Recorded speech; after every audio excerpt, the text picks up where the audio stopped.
Settimana da Gianluca Virgilito e dalla redazione di Antenna 1 Notizie.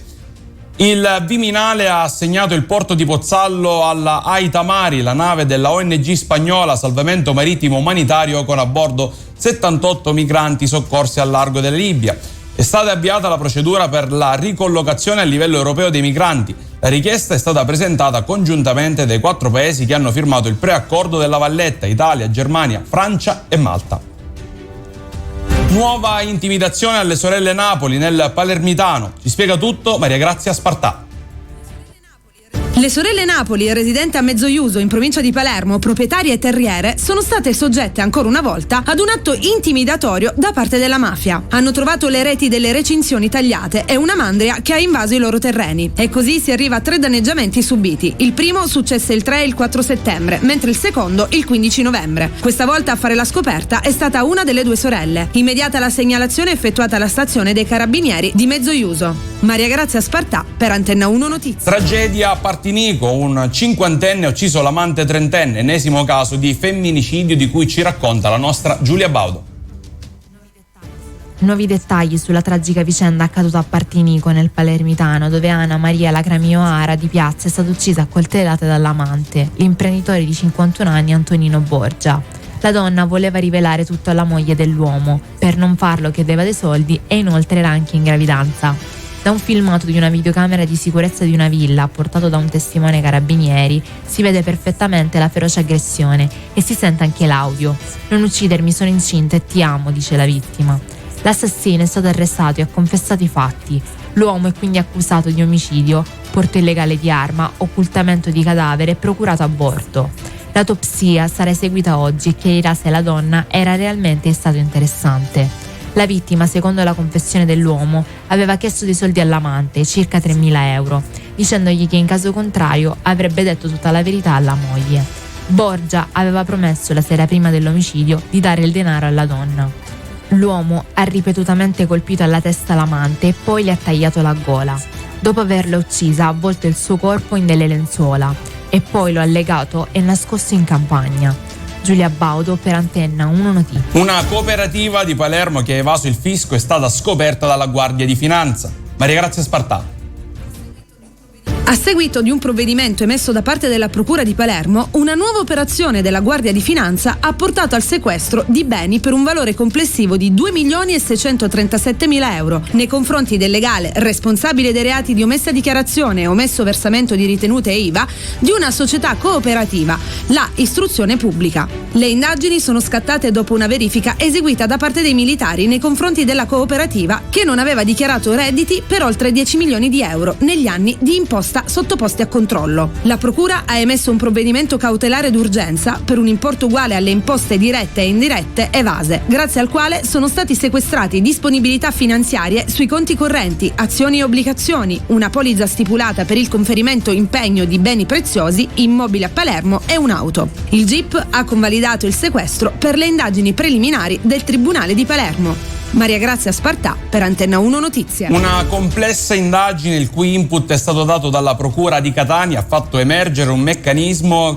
che agli ex amministratori del comune avrebbe permesso negli anni compresi tra il 2013 e il 2018, parliamo quindi dell'amministrazione targata Enzo Bianco, di approvare documenti contabili in realtà non in regola.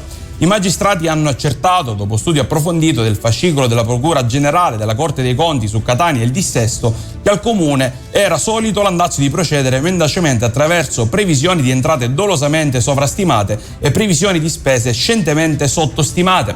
L'ex sindaco Bianco, chiamato in causa dalla Procura, ha dichiarato: «Sono certo che dimostreremo la piena correttezza rispetto a come abbiamo affrontato la più grave crisi finanziaria nella storia di Catania. Per 5 anni abbiamo evitato il dissesto e di questo sono orgoglioso». Scovato il piromane che ad Aci Bonaccorsi si è scagliato contro i politici del comune seminando il panico. Il servizio di Santo Spartà. Fermato il piromane di Aci Bonaccorsi, che negli ultimi mesi ha seminato terrore nel comune etneo, dando fuoco alle auto, compresa quella della moglie del sindaco Vito Di Mauro. I carabinieri della stazione di Via Grande, grazie anche alle registrazioni video di alcuni impianti di videosorveglianza, hanno ricostruito l'intera vicenda, riuscendo a dare un nome e un volto all'autore dei fatti.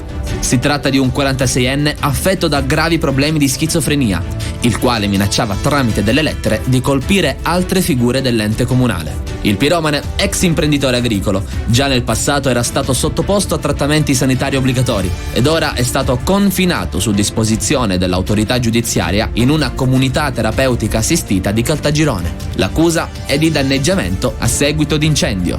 Santo Spartà per Antenna 1 Notizie. Il maltempo ha danneggiato a Catania la Casa delle Arti. Giulia Baudo.